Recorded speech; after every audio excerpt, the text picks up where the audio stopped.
Jamaica. This is Damion Crawford. And I'm making this video just to add my own opinion on the recent controversy about Andrew Holness' opinion and by extension his utterances about Michael Manley's prime ministerial period. Now, I don't personally understand why so many people are angry at Andrew Holness' opinion and utterance, because while in my opinion he lied, he really just represented the basic difference between the Jamaica Labour Party and the People's National Party. The basic difference between the Jamaica Labour Party and the People's National Party is that the People's National Party continues to fight the system and the Jamaica Labour Party continues to embrace the system. And so therefore it is unlikely that the efforts to change the system will be celebrated by a member, and in this case leader, at the Jamaica Labour Party, whose entire premise is founded upon the embracing of the system. To better explain my opinion, I think it is important that I explain what is the system.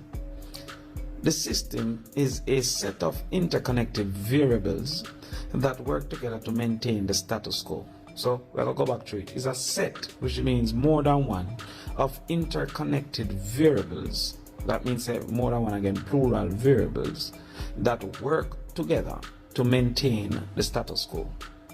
So therefore, any effort to change the system is going to take a consistent attack on all the variables that contribute to maintaining the status quo. Now, the system isn't inherently bad. So therefore, one have to analyze if you want to fight the system, if it is bad, or if you want to embrace the system, if it is good. So if the status quo, the normal outcome of people's reality, that may I call it status quo, is good, then one should embrace the system. If the status quo, meaning the normal outcome of people's activity, is bad, then you have to fight the system. Now, I don't know, but the PNP believes that the status quo is bad, and Michael Manley himself perceived that to be of great interest and great hurt to him, that the natural outcome of people's existence was negative. Now, in that time, and even now, you found many Jamaicans were in poverty. That's bad. Crime was on the increase. That's bad. Housing was not accessible to most people. That's bad. Prejudice was great in our society. That's bad. Capital was taking advantage of labor. That's bad. And so therefore, considering that the status quo was bad, then Michael Manley, with the People's National Party, embraced an effort to change the status quo, which means an effort to fight the system, while the JLP at the time continued in an effort to support and embrace the system. So therefore, when Michael Manley did his own analysis, he suggested that for the system to change, there was a need for a change of the people's minds. So from those times, Michael Manley recognized that the people's circumstance could not be changed without the people's minds be changed. At this time, I think it's important that we even further explain the system. I'll give you some examples of the system. Because the status quo means that if the granny poor, the granddaughter almost automatically poor. And if the grandfather rich, the grandson almost automatically rich. And you're going to have a few people who slip through the cracks, and we use them as examples to say the other people are worthless. But the reality is that just like how you see Black Lives Matters now, I say that they are systematic racism. In Jamaica, there was systematic classism and systematic racism. That was, there is systematic racism and systematic classism. So may I give you some examples of the system. Now, the same grandmother I'm telling you about, she was born, she eat for her belly full. She don't eat for nutrients. So you have to find, as I say all the time, the Jamaicans them like dumpling and butter that have no nutrient, but that to make your belly feel full. We like food with gravy, curry chicken, brown stew chicken, because that stretch the food. So therefore, if a man comes and fry chicken alone or not, if it not chop up, it can't stretch as far as when it chop up and curry and the gravy then make it stretch even further. I always make a joke say, that is why we like tin mackerel more than sardine, because sardine have no gravy and mackerel have gravy. So the economic circumstance of this grandmother at birth caused for her to eat food that not have no nutrients and to develop habits of eating that really not the nutrients. So I can give my own example as a youth growing up. I still love the things that I started out eating. Like, even if we can afford more than tin mackerel, I still love tin mackerel. Even if we can afford more than corned beef, I still love corned beef. So that habit of eating now cause for her to love gravy, cause for her to love whole heap of cheap carbohydrates like whole heap of rice, whole heap of flour, cause for her to eat mostly oily things like chicken back.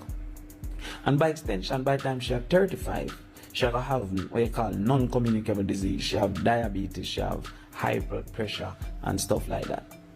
That now cause for her now to have to be investing money into healthcare and divert that money, because remember she not have no whole heap of resources, divert money that could have gone to mortgage to buy a house, or divert money that could have gone to education for her child, or divert money that could have go to a business.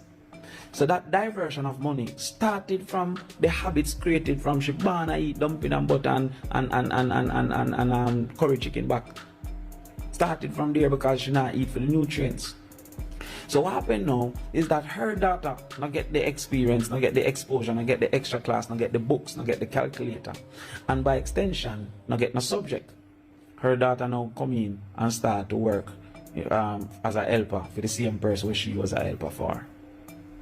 The system is where we have some schools that are traditional schools and them have 85-90% chance of getting 5 subjects. And then we have some schools which are non-traditional schools and some of them have a 2%, 1% chance of getting 5 subjects. So from the age of 12 within our system, we give up on a certain set of children and call them dunce.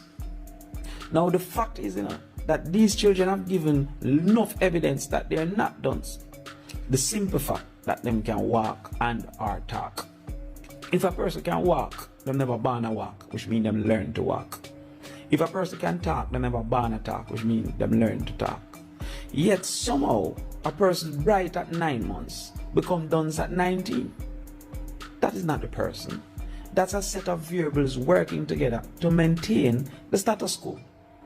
So a youth might have got to Haile Selassie and him is a great high jumper in talent. But Haile Selassie can't afford a high jump bag and he definitely can't afford a high jump coach. That youth therefore don't make it to the Olympics. A youth equally or less talented got to KC who have how much coach, physiotherapist, 100 high jump bag, meal program, everything, and he make it to the Olympics. So therefore that is a systematic negative that exists.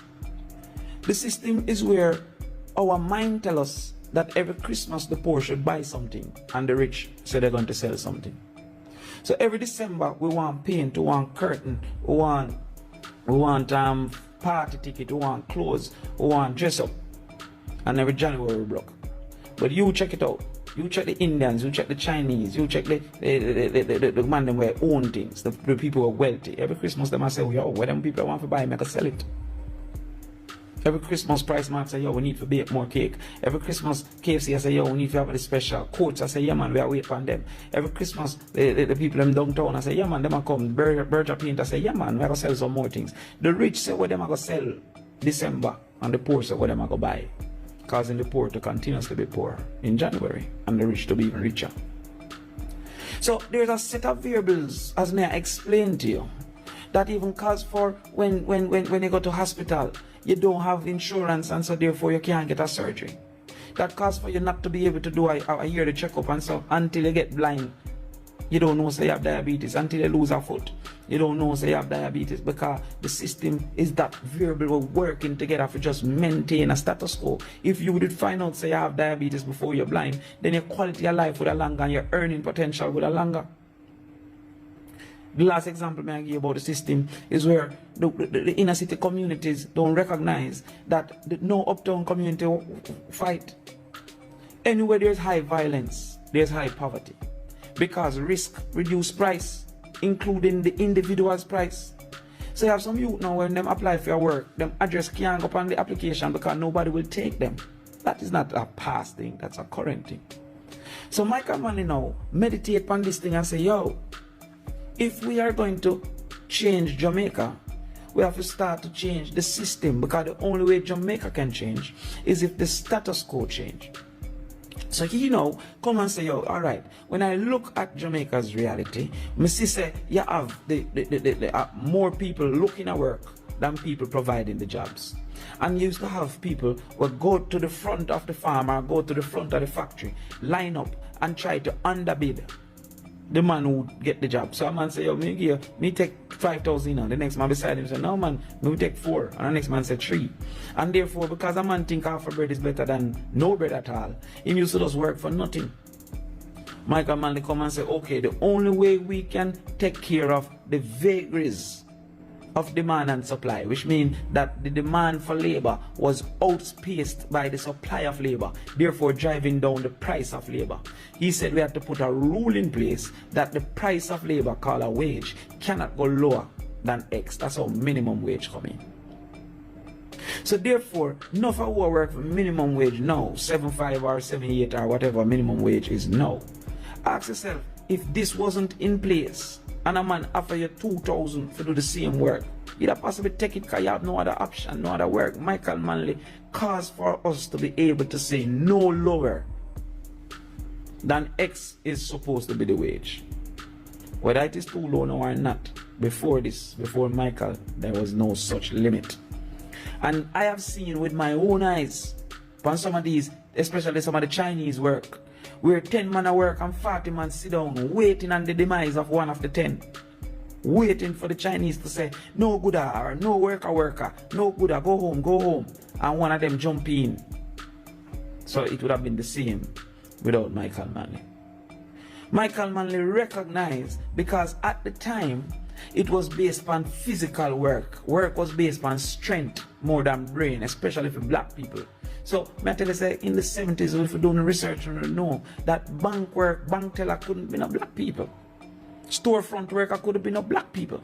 Black people in the 70s was going to do muscle work.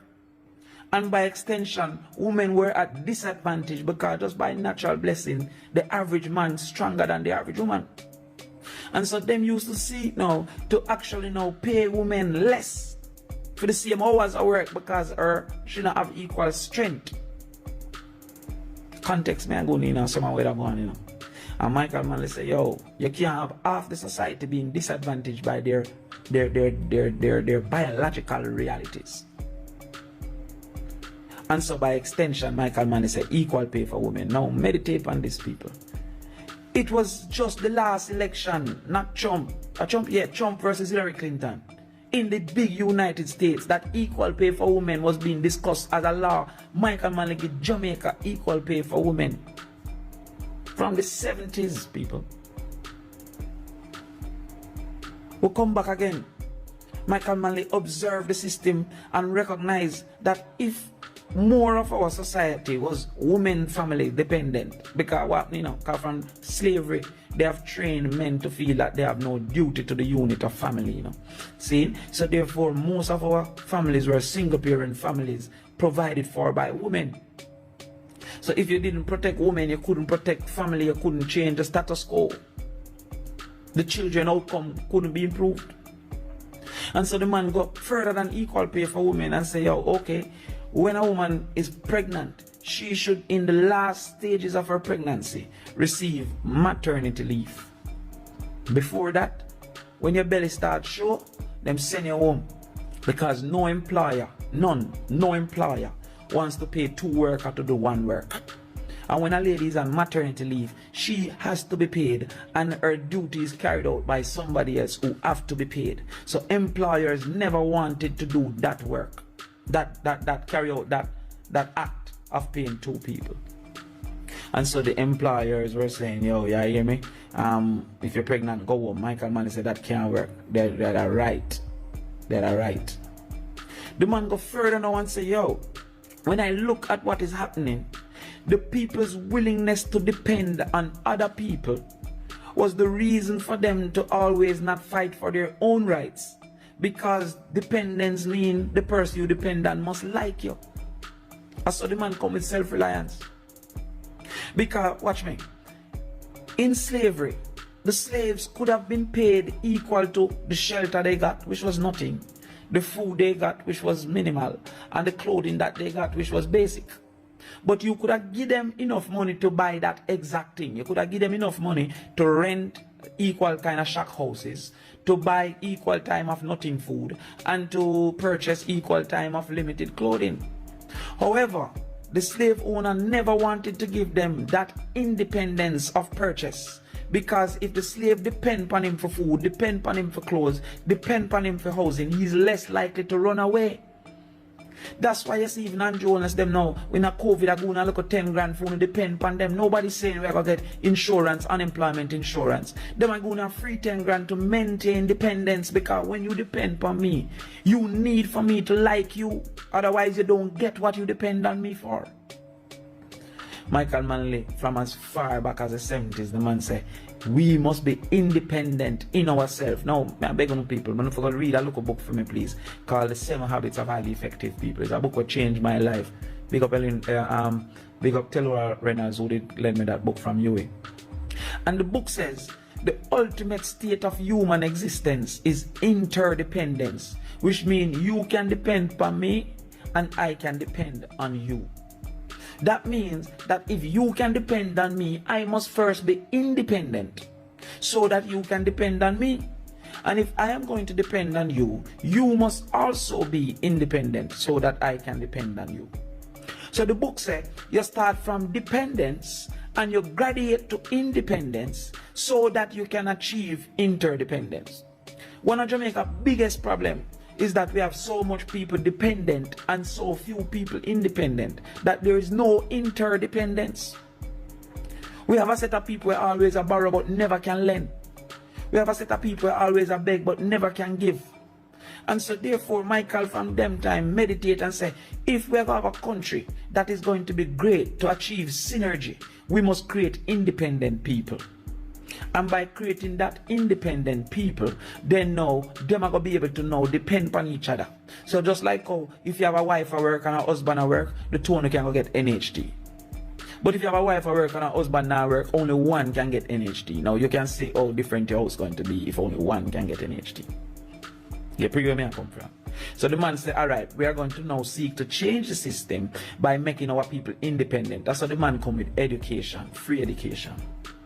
Now, Michael Manley was saying that equal opportunity was the outcome that he wanted.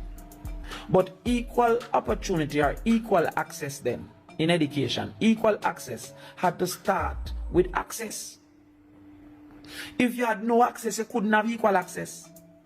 So therefore the free education was to now make those who could not afford education get access.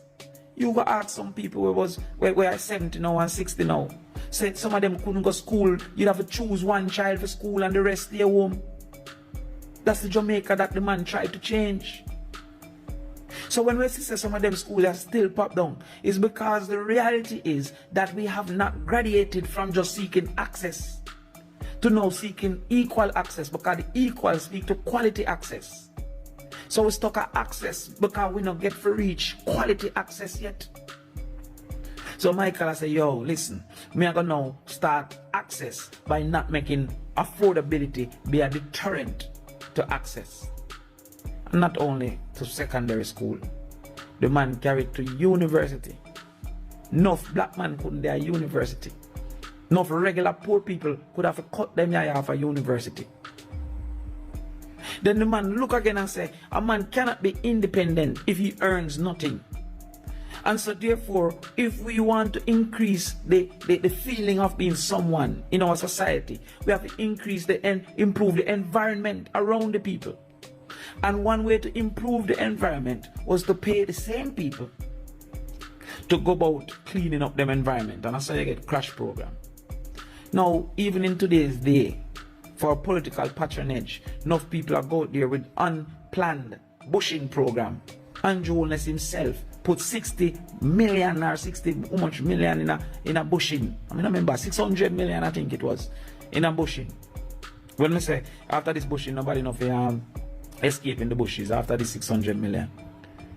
But he never did it in a structured way. He never identified people and tried to make them independent. He did it in a method to win an election, a political strategy.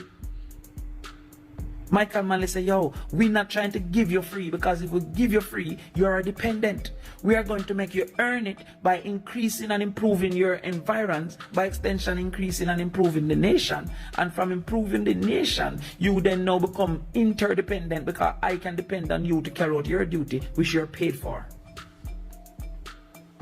You get me? So then the man said, yo, okay, you cannot be independent if you don't have the resources necessary to make a profit. The resources that are necessary to make a profit is going to be access to land and capital. And that's how the man come with land for the landless, and start to give people land, access to government land, land lease and all of them something, so that you can go do farming and all of those things. Now, some people never take advantage of it, but some people did. Some doctors, some lawyers, children of whose children are doctor now and lawyer now, and politician now, where farmers will take advantage. You understand?